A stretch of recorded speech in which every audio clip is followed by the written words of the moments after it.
Locked inside this rubble are gems of incomparable beauty and value. They're the world's oldest substance and are made almost entirely of carbon. Diamonds, transparent stones that come from the center of the earth, the sea, and the sky. Now, Diamond Mines on Modern Marvels.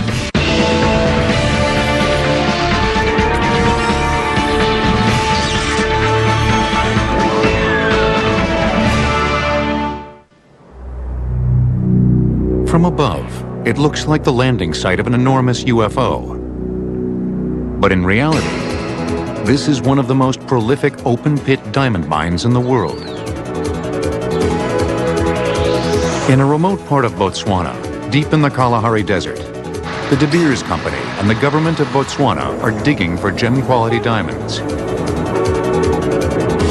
Last year, this mine, the Jwaneng mine, extracted over 11 million carats of diamonds from 9 million tons of treated ore.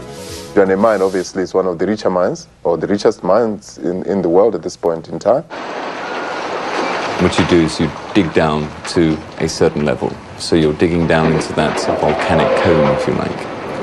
And you need to get to the kimberlitic part of it, the kimberlite ore. That contains the diamonds. So you're going in at these angles. Now, in order that the walls, if you like, of this open pit mine don't fall in on themselves, you stagger it down in a series of terraces. Terraces, like something you'd see in the Roman Colosseum, ring the interior of the pit. Mining is done on these benches as well as on the mine's floor. At the base of the pit, ore is removed by hydraulic shovels and loaded onto 170-ton capacity trucks for transport. Waste material is trucked to dumps. Diamond-bearing ore is transported to a crusher. Experts say that 250 tons of rock are mined for every diamond that's recovered. Once the open pit is exhausted of diamonds, explosives are set to break up the hard rock, and miners go underground. In bedrock adjacent to the funnel where the diamonds are, miners sink a vertical opening called a shaft. Horizontal tunnels join the main shaft to the working areas. Drilling takes place toward the diamond-bearing ore. Rock between the tunnels is blasted, removing the support from the overlying ore so that it caves in. Now the pieces of rock are small enough to be removed from the troughs at the production level. Here, the rock is broken and transported to underground crushers before being carried to the surface. Conveyor belts, which were first used in the 1920s, move the ore out of the mine. The first stop is the main treatment plant, where the crushed ore is washed and screened. Next, the concentrate moves onto a building called the aquarium. This three-tower building consists of a floor for sorting, a floor for recovery of diamonds, and a bulk acid holding plant. From this point, the ore moves around in sealed containers. The rule here is, what can't be seen can't be stolen. Our first principle was to actually separate people, a physical separation of people actually from where there was a high concentrate of diamonds. Our process is actually hands-off. Automation has actually ensured that happens. Using high-technology equipment, rough diamonds are automatically sorted, cleaned, sized, weighed, and packaged. Hidden surveillance cameras monitor the entire operation. In this control room, men track the flow of material by computer and watch for a security breach. They can see which doors have been opened, at what time, and for how long. Employees are photographed each time they go through a secure area. In high-risk areas where a diamond might be swallowed, they're also X-rayed. Once the diamonds are fully recovered, they travel by overhead conveyor through the plant and into an area so protected, it's off-limits to film crews. Why all this fuss over an element that is totally carbon, just like the graphite you find in a pencil? because diamonds have been treasured by mankind for over 3,000 years. And because $7 billion worth of raw diamonds are sold every year. That translates into $50 billion worth of jewelry. But of the millions of diamonds purchased each year, few new owners know their rock's true history. Diamonds have to form at extremely high temperature and extremely high pressure. And the only place on Earth you find this is deep underground, perhaps 100 miles below the surface of the Earth. And there carbon atoms slowly come together. They form larger and larger crystals. We know that some of those crystals may be the size of a soccer ball or maybe a watermelon even. Over billions of years, at intense heat and unimaginable pressure, diamonds crystallize miles underground. They hitch a ride to the Earth's surface inside a carrot-shaped funnel called a kimberlite pipe. Kimberlite pipes contain minerals, including diamonds. Small volcanic explosions hoist the pipe to Earth's surface at Mach 1 speed. The famous pipe in Kimberley, South Africa, discovered in the late 1800s, was 450,000 square feet across and 3,500 feet deep. Our knowledge of diamonds was acquired slowly. In 1772, French chemist Antoine Lavoisier shattered the myth that diamonds couldn't burn. He focused the sun's rays through a big circular lens and trained it on a small diamond sitting in a glass bowl filled with oxygen. And lo and behold, after a couple of minutes, the thing began smoking. Then it began smoldering, and then after a while, it was just a little pile of cinders, ashes to ashes, just like people. He discovered that diamond converted to carbon dioxide, and yet he never made that next step, the step that would suggest that carbon was what diamond is made of, that diamond is simply a pure form of carbon. The discovery of what diamonds are composed of fell to British chemist Smithson Tennant in the early 1800s. He took a very carefully weighed amount of diamond on the one hand, and then took the same weight of graphite or of charcoal on the other hand, and burned each of those in the way that Lavoisier had done, and showed that in each case you produce exactly the same amount of carbon dioxide.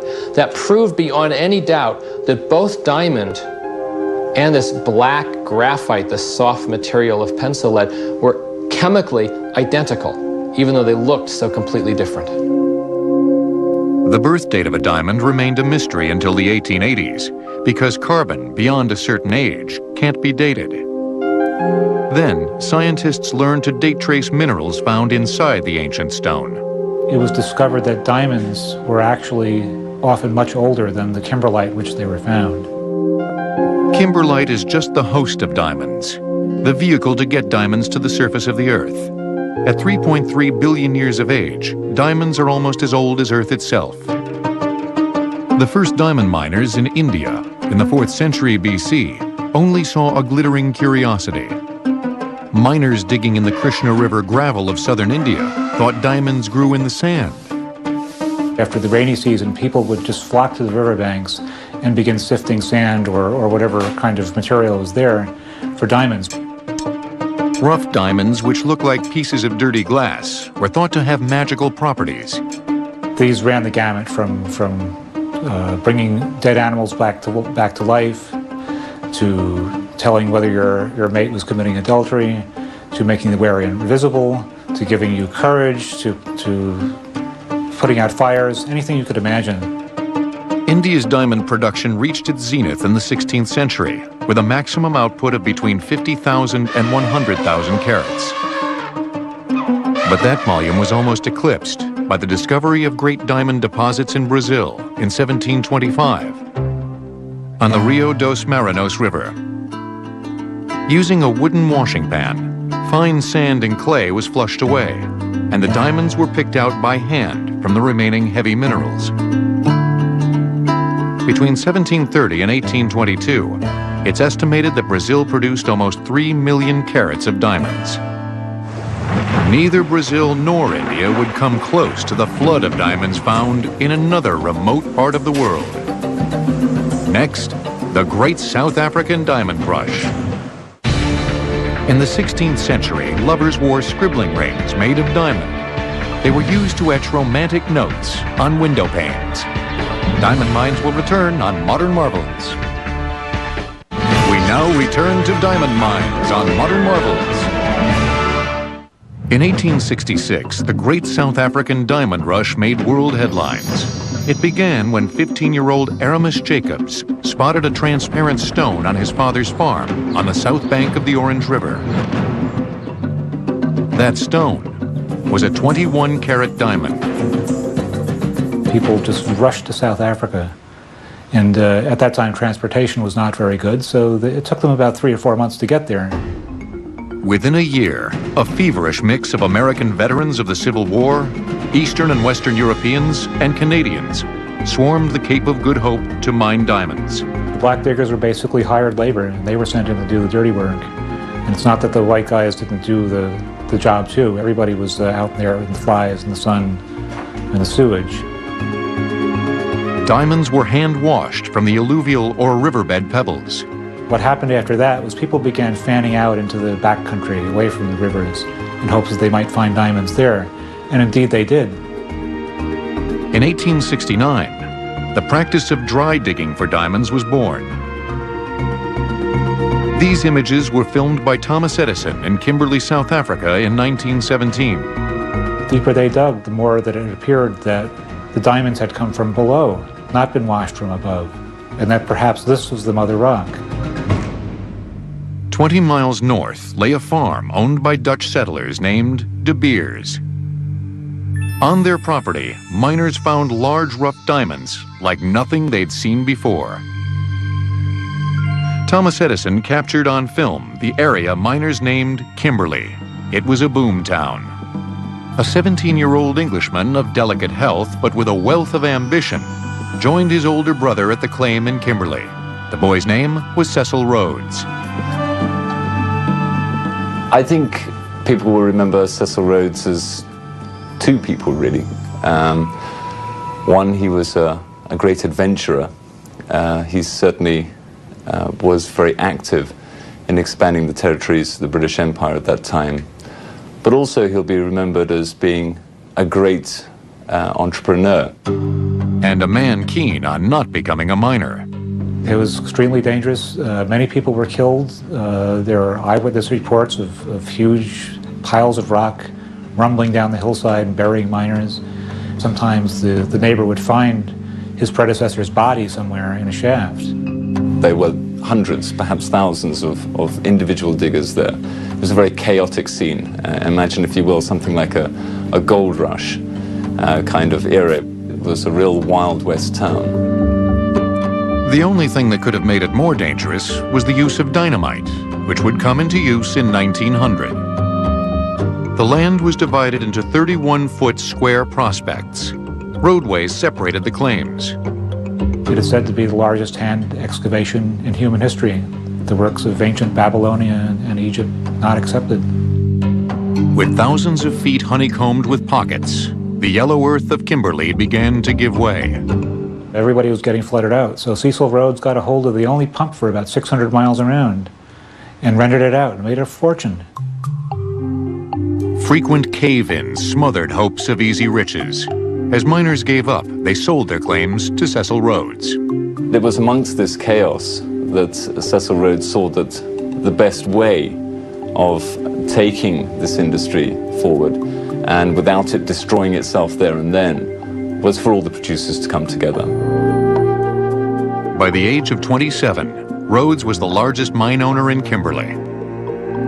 As for the brothers De Beers, they sold their farm for a mere 6,000 pounds, leaving behind only their name. Cecil Rhodes borrowed the De Beers name when he squeezed out his only real competitor, Barney Barnato. The strategy used by both sides was quite different because, on the one hand, Barnato actually had more money than Rhodes at this time. Rhodes pushed for a partnership with Barnato. A financial battle ensued, and ultimately Rhodes won the day. He merged the holdings of both men into De Beers Consolidated Diamond Mining.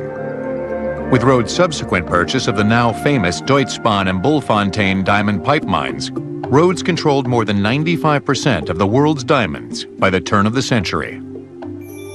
To ensure the present and future value of diamonds, Cecil Rhodes began a movement towards centralized control of their production and release, a move that had no precedent in world economic practice. He predicated the volume of diamonds he'd release for market on the number of marriages every year in the United States, for engagement rings were the bulk of the diamond gem market. Distribution of his diamonds would go through a single channel. The birth of what we came to know as single-channel marketing was really in 1890, a couple of years after the establishment of De Beers Consolidated. And this was when a group of diamantaires based here in Haddon Garden came together and created the London Diamond Syndicate. And this syndicate basically took the production from the De Beers mines and marketed them onto the world. The stage was set for an up-and-comer to reap the rewards of Cecil Rhodes' plan. Ernest Oppenheimer moved to London, worked for a company called Duncan Spuller with his uncle, and eventually in 1902, just shortly after the death of Cecil Rhodes, went down to Kimberley and began buying diamonds from De Beers to sell back through his uncle's firm. In Kimberley, Oppenheimer saw the gradual erosion of the diamond industry.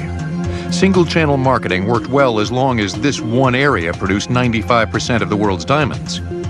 But new producers from Angola, the Congo, and Namibia were pumping diamonds onto the world market, which would ultimately force the price of diamonds down. With backing from financier J.P. Morgan, Oppenheimer formed the Anglo-American Corporation to exploit a gold field in Africa's East Witwatersrand. In the meantime, the onset of World War I drove the diamond industry down. Money was spent on staples, not on diamonds. When Oppenheimer returned to South Africa in the 1920s, he was in a position to buy up some diamond claims along the west coast of Namibia. Later, he traded that mine for De Beers stock and seized control of the company. In 1926, he became a De Beers director. In 1929, he was its chairman. By then, he had taken the diamond business to its next level. He not only controlled the world's diamond supply, he controlled the key players who would sell it. This allowed him then to go on to create his vision of long-term stability within the industry. And this is when in 1930 we see the bringing together again of all these producers now and the creation of what became known as the Central Selling Organization. Okay, look, I guarantee 250, yeah? The Oppenheimer family successfully ran De Beers as a cartel right into the 21st century, even though it meant they would be legally prevented from doing business on U.S. soil. Only recently has the diamond monopoly lost its vice-like grip. A proliferation of diamond mines outside of De Beers' control has, at last, begun to erode the giant's dominion over the world's most precious gem. Next, Russia puts the first cracks in De Beers' ice empire. African rebels illegally mine 4% of the world's diamonds. Because of the gem's association with violence, they're called blood diamonds. Diamond mines will return on Modern Marvels. We now return to diamond mines on Modern Marvels. The Oppenheimers had controlled the world's diamond supply for almost a century when Communist Russia entered the arena in 1947. In 1954, the first kimberlite pipe was found in Siberia. In 1955, 2 more pipes were discovered within 10 days of each other. The Russian mine Akil is one of the richest on Earth. Not in terms of the volume of material that is produced, but because of the large percentage of gem quality diamonds. These are perfect octahedra, beautifully clear stones. To reach the stones, one must go through ground that has been permanently frozen since the last ice age, which lasted from about 1.6 million years to 10,000 years ago. In these extreme Arctic wilderness conditions, a spring day is minus 30 degrees. Mining in these areas posed an entirely new operational vista and an engineering challenge. And the reason was that once permafrost is opened up, and for example, when houses are built on the permafrost, the warmth from the house will tend to melt the ground under you, and the foundations will give way correspondingly. The task became keeping the ground permanently frozen so that the foundations of what was built on the permafrost wouldn't sink and fall apart. When it came to the scale of a mine, the challenge was formidable. They wrapped the pylons essentially in a hot water blanket material, and at enormous cost, and essentially kept the pylons cold. And there were only two alternatives. You either keep them hot or you keep them cold, but you have to keep them permanently in that way. The Soviet Union threatened to flood the world's markets with their diamonds. De Beers moved swiftly and bought up their stockpile. That arrangement collapsed in 1991, along with the fall of the Soviet Empire.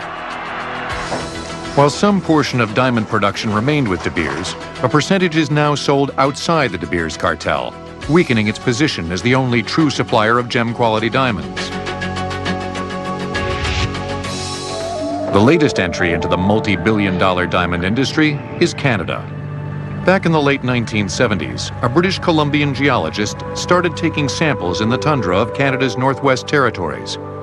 Skeptics thought he was mad as a hatter. But Chuck Fipke was a true Indiana Jones. He followed kimberlite trails until he found their source at the bottom of a lake. In 1985, I was collecting a sample just right over there on that esker, and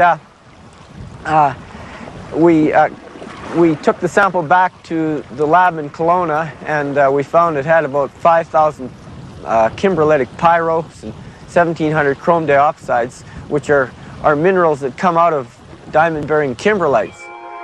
With money borrowed from working-class friends, Fipke and fellow geologist Stu Blouson staked out an area just smaller than Rhode Island. After years of failure and often on the brink of bankruptcy, in 1991, the stubborn geologists struck it rich. Now in partnership with BHP Minerals, a huge mining company, the Canadian mine known as Ekati is providing close to 4% of the world's diamonds by weight and 5% by value. The gems coming out of Ekati are some of the highest quality gem diamonds in the world. These kimberlite pipes are under lakes. To prep them for mining, they're emptied of fish and then drained. Basically, you just dig a big hole, and you dig a hole that's wider than the pipe, of course, because you have to go down and you have to have a roadway to go down into this thing. Using a steam shovel about 3 stories high, tons of diamond ore is scooped up from the former lake bed and dumped into a huge truck.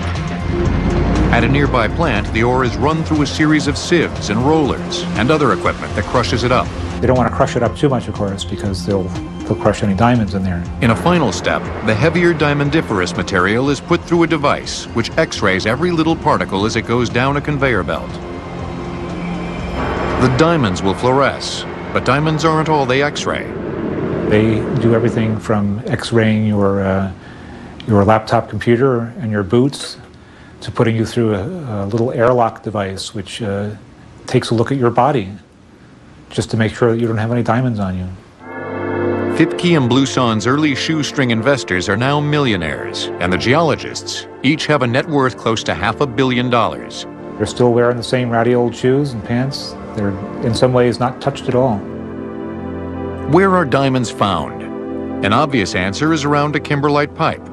But once that kimberlite host weathers, diamonds are found in riverbeds and the sea. In 1961, a Texas businessman explored shallow water sea mining adjacent to the coastal strip north of the Orange River, known today as Namibia.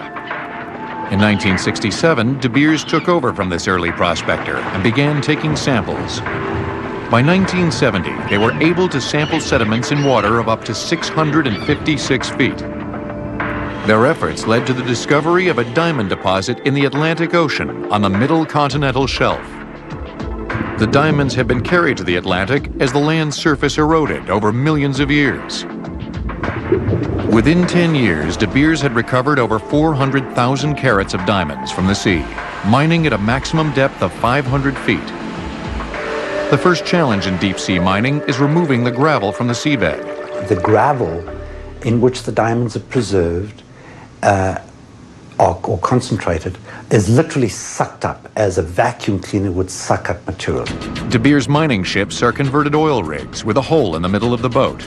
And it was through that the suction mechanism is put and then lowered onto the seabed, and the gravel is then brought up into that. That's partially concentrated, which is the great advantage of that ship. The initial concentration is done on board, the waste material is thrown overboard, and the ship progressively moves up and down. There are two methods to suck gravel from the sea. The horizontal system uses a seabed crawler. Gravel is brought onto the ship through flexible slurry hoses. The vertical system consists of a large diameter rotating drill bit. The system actually lifts the gravel from the seabed to the ship. It's possible to go back to the same primary holes, Lorry holes as they're called, in which are irregularities in the basement of the sea floor, and these are recharged after a big storm, and they're recharged with diamonds, and so they can go back again periodically, suck the material up, and it will be diamond bearing again. On board, the gravel is separated into 3 sizes by a screening process. The smallest size is mostly waste quartz and is discarded. The largest size rarely yields diamonds and is washed overboard from the ship. The middle size is processed to separate the heavy minerals, including diamond, from the light waste mineral. The remaining concentrate passes through an X-ray machine, which further separates the fluorescent diamonds from the rest of the material. After the final sort, the diamonds are ready for transport. And then they're put on motorboats, motor launches, and then taken ashore. From diamond mine to jewelry store, only the best stones will make the grade. Next, the hands-on process of sorting diamonds into 16,000 different categories. Today, diamonds are mined in about 25 countries, on every continent but Europe and Antarctica. Diamond mines will return on Modern Marvels. We now return to diamond mines on Modern Marvels.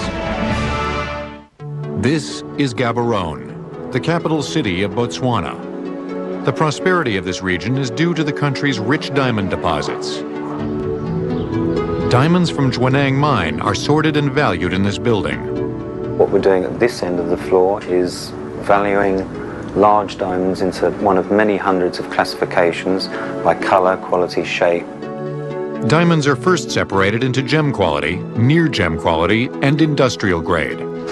The purpose of sorting is to estimate an asking price for the rough diamonds. A sorter's initial training lasts 6 months. If he's not maybe very good at sorting, we don't, that's when we just say to them bye-bye. Experienced sorters can make 16,000 different classifications, like color, size, weight, model, clarity, grade, and every subcategory therein.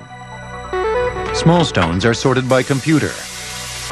Human hand sorters used to face so-called run-of-mine diamonds, which included every classification. Whereas now, we have machines actually helping us to sort about 60%. Diamonds that pass through this room represent 70% of the gross domestic product of Botswana, a whopping $4 billion. So it's a huge earner, dollar-wise, for Botswana and the economy. And it has transformed the economy over the last 20 years. Sorted rough diamonds are offered for sale in London by De Beers 10 times a year. An elite 125 diamond jewelry manufacturers are invited to these events. You go to London and they will show you the kind of goods that you are experienced to manufacture, and you can handle it and you have the proper distribution, and they will award you a site accordingly. The De Beers site holders manufacture many of the most exquisite pieces of diamond jewelry on the market. These are compilations of years and years of housing and holding an inventory until you actually have enough stones, because what happens is that a lot of the diamonds have to match each other. This fancy yellow diamond necklace took 3 years to assemble. Its yellow color comes from traces of nitrogen. The color increases its value. It wholesales for $1.2 million and retails for $2.4 million. There's a lot of royalty around today with the Arab world and some of the other countries, the emerging countries. There are individuals who are in a position to buy these. Stones are matched by color, clarity, and shape. The piece here in the middle is a tiara as well as a necklace. It's shown here as a tiara. It's got pear shapes and rounds and some marquise and some smaller pear shapes, yellow pear shapes, white pear shapes. Most of the stones in this tiara are graded D, flawless. These are signature. like paintings. Yeah, these are signature pieces for us, though. People will recognize that there's only a few select companies in the world that can assemble something like that. The metamorphosis from rough-cut diamond to gemstone begins in the expert hands of the diamond cleaver. Each diamond is cut to maximize the weight of the stone while still ridding it of flaws. Smaller diamonds of lesser value are often cut by laser. So if you see something inside of a stone that's not going to look good in the main stone, somehow you want to, saw that off or cleave it off and make two stones. But always you're trying to look for the biggest, the best stone. You got to let the stone tell you what it wants to be made into. Diamond cutters apprentice alongside a master for 5 years. Harvey Lieberman trained with his father. Now I'm going to take this rough stone. It's approximately 8 carats. Nothing's been done to it as of yet. And what I'm going to do is make an initial facet on where I think the largest surface area is on the top of the stone, called the table. I'm going to set it in cement like that. Find the where the grain is on the stone and put it down on the wheel. The first patent on a diamond wheel was issued in 1878. The wheel then looked like it looks today. To cut a facet requires something as hard as the diamond itself. Master cutters use diamond powder. This is loose diamond powder. I'll take the diamond powder and you either apply it with some glue or some linseed oil and work it in with another diamond. So one part of the wheel will cut the facet down here. When the diamond is finished cutting, when I'm done with the facet, I want to take off the rough lines off of the surface to get a good polish, as you might see on a certificate, and have the certificate read very good. And then I'll start to polish it up here. This is a much finer powder on the top of the wheel. And that'll polish out the facet. Diamonds, like wood, have grains. Because diamond is a fairly clear material, it isn't always obvious where the grain is. It's the hardest surface, natural surface there is. So it is, if it doesn't want to cut, you could be in for a difficult day. While most other stages of the diamond industry have changed with technology, the art of cutting remains in the master's hands. I'm sure the day will come when computers will be able to do it all, and they won't need me. But I think I'll be long gone by then. Down the street from the Manhattan offices of Lewis Glick & Company is the Diamond District. High above the stores on West 47th Street is a small, dimly lit fortress known as the European Gem Lab. Here, gemologists put cut and polished diamonds through a series of tests. In the end, each stone is given a certificate of authenticity that includes the stone's unique characteristics. In a professional gemological laboratory, we use zoom binocular magnification to locate external and internal characteristics that determine the clarity grade of a diamond. Identifying characteristics that can't be found under 10-power magnification are disregarded. Diamonds without inclusions or external characteristics under 10-power magnification can be graded as flawless, and they are very, very rare. Color grading involves comparing an unknown diamond to a set of master color stones that have been previously graded against an international standard. Next is the black box. Here, gemologists grade the fluorescence strength and color of a diamond. This scientific machine is the Sarin Dimension Proportion Analyzer, another way to identify the diamond. The machine works by showing a shadow image of the diamond on the computer screen, and the computer is analyzing the proportions from hundreds of different angles. That analysis is interpreted and outputted to our central database, which then puts that information onto the EGL USA Diamond Certificate. The relationship of the angles, the quality of the polish, the proportion between the top of the diamond and the bottom of the diamond, the size of the table compared to the width, and many other factors go into grading the quality of the cut. Of the 4 C's, carat weight, clarity grade, color grade, and cutting quality, how the diamond is cut can add the most value to the diamond. There's a relatively new way to identify a diamond that involves inscription. What we're looking at right now is a technician typing in certain characters that will be inscribed with a special laser on the girdle, the thin edge of the diamond. The letters are so minute, they cannot be seen with the naked eye. The machine is capable of inscribing just about anything. As a matter of fact, we can accurately reproduce logos, company logos, corporate logos, personal insignias, family crests if you want. For security purposes, some merchants request social security numbers. Lovers request terms of endearment. The laser itself operates in the ultraviolet region of the spectrum, which means there's no burning taking place of the diamond. It's perfectly safe for the diamond. We can engrave a human hair with this. We chose to inscribe this 5-carat diamond with our own name. A diamond like this would retail for around $93,000. But what if this diamond had been made by a machine? Next, real diamonds made by man. Diamonds are nicknamed ice, not only because they look like it, but also because they're a great conductor of heat. Put a big enough diamond on your tongue and it'll feel cold. That's because heat is being drawn away from your tongue. Diamond mines will return on Modern Marvels. We now return to diamond mines on Modern Marvels. Ever since Smithson Tennant unlocked the secret that diamond is carbon, scientists have tried to make a diamond out of graphite. It took 150 years before they got the job done. To make diamonds, scientists in the laboratory have to mimic the deep earth. You have to get very high temperatures. And that's not so difficult. We know how to make high temperatures with fire or with electricity passing through material. You can get thousands of degrees, fairly straightforward.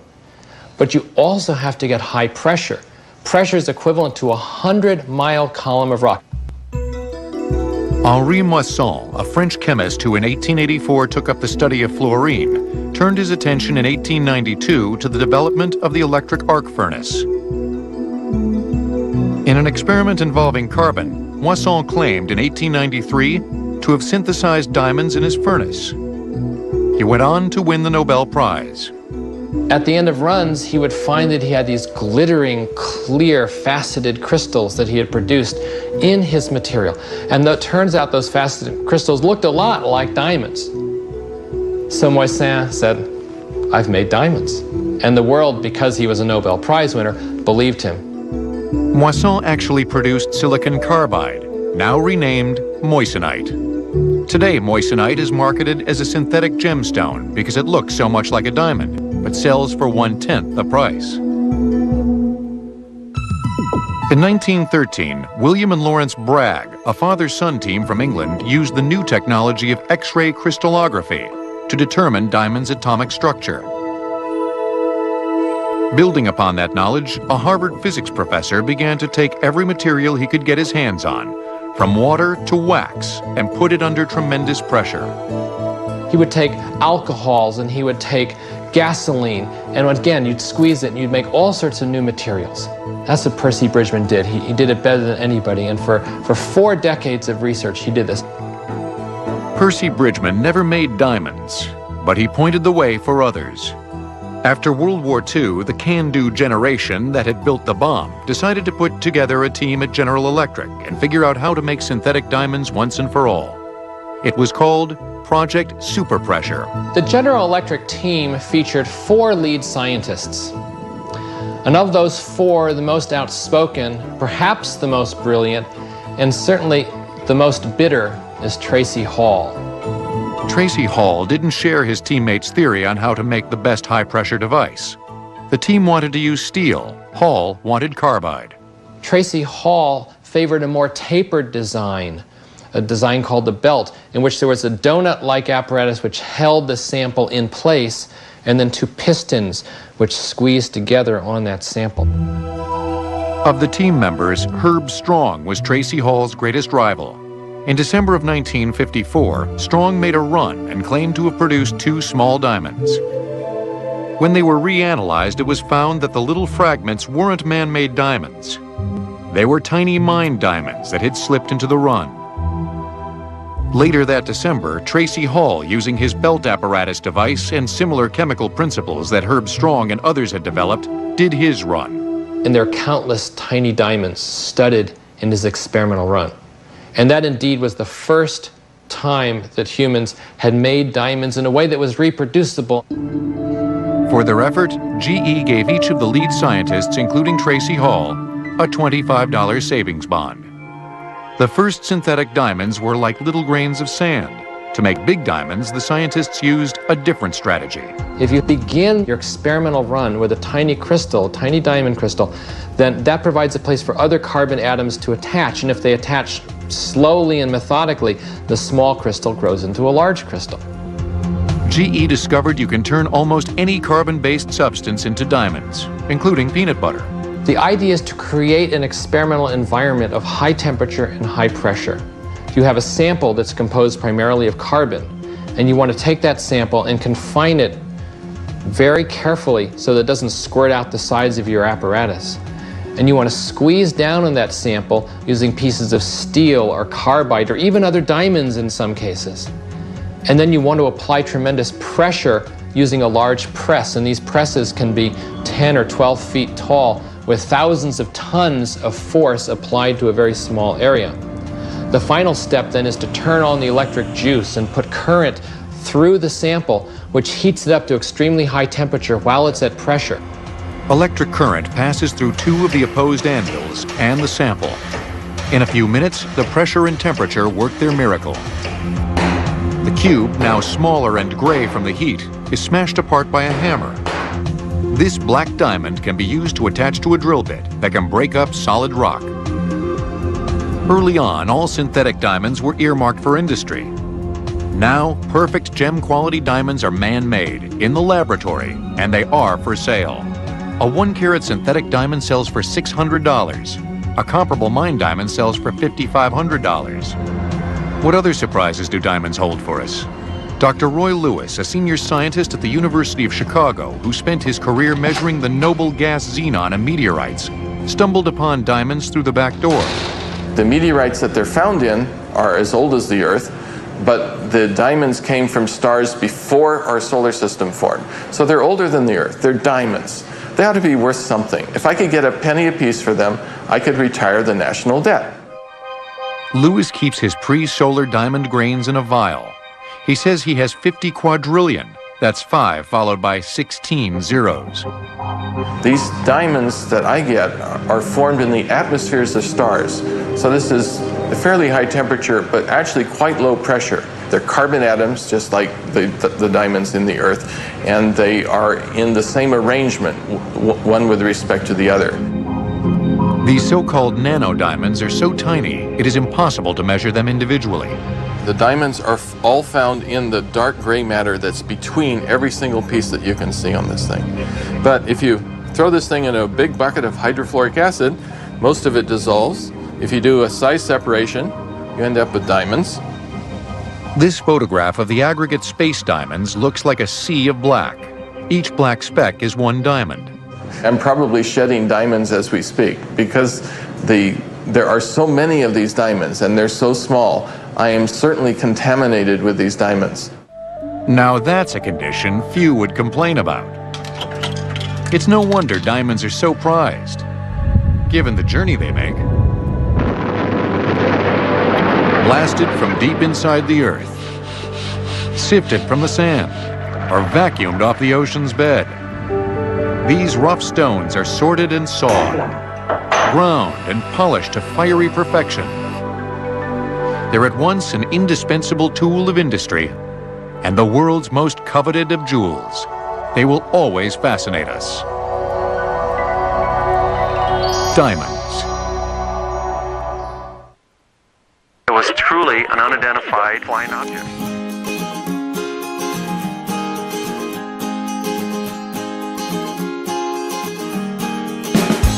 Bedrock adjacent to the funnel where the diamonds are, miners sink a vertical opening called a shaft. Horizontal tunnels join the main shaft to the working areas.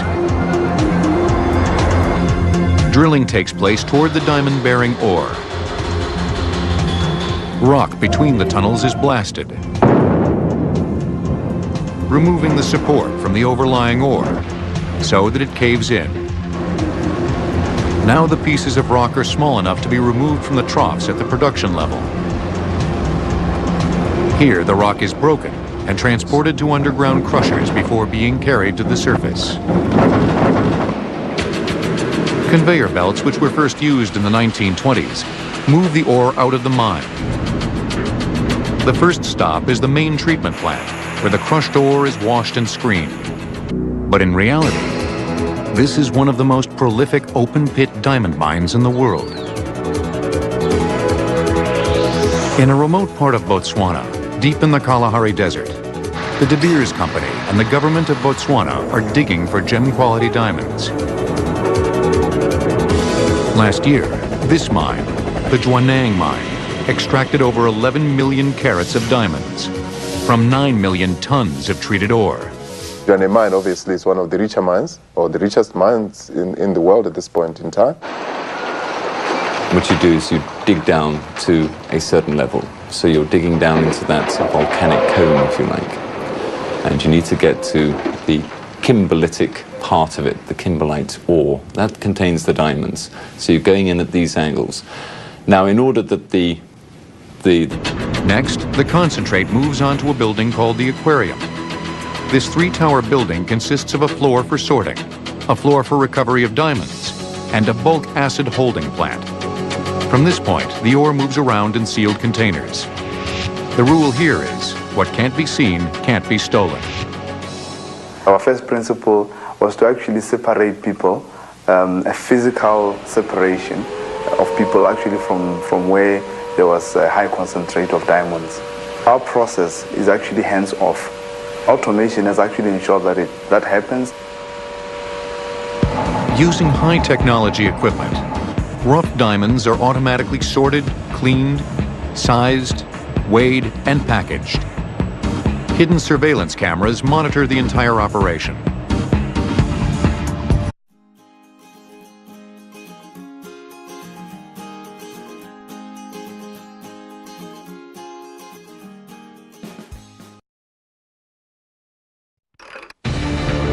Locked inside this rubble are gems of incomparable beauty and value. They're the world's oldest substance and are made almost entirely of carbon. Diamonds, transparent stones that come from the center of the earth, the sea, and the sky. Now, diamond mines on Modern Marvels.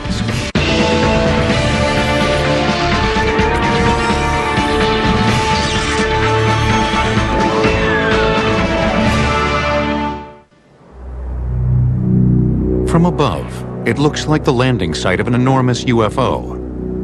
The walls, if you like, of this open pit mine don't fall in on themselves. You stagger it down in a series of terraces. Terraces, like something you'd see in the Roman Colosseum, ring the interior of the pit. Mining is done on these benches as well as on the mine's floor. At the base of the pit, ore is removed by hydraulic shovels and loaded onto 170-ton capacity trucks for transport. Waste material is trucked to dumps. Diamond-bearing ore is transported to a crusher. Experts say that 250 tons of rock are mined for every diamond that's recovered. Once the open pit is exhausted of diamonds, explosives are set to break up the hard rock, and miners go underground.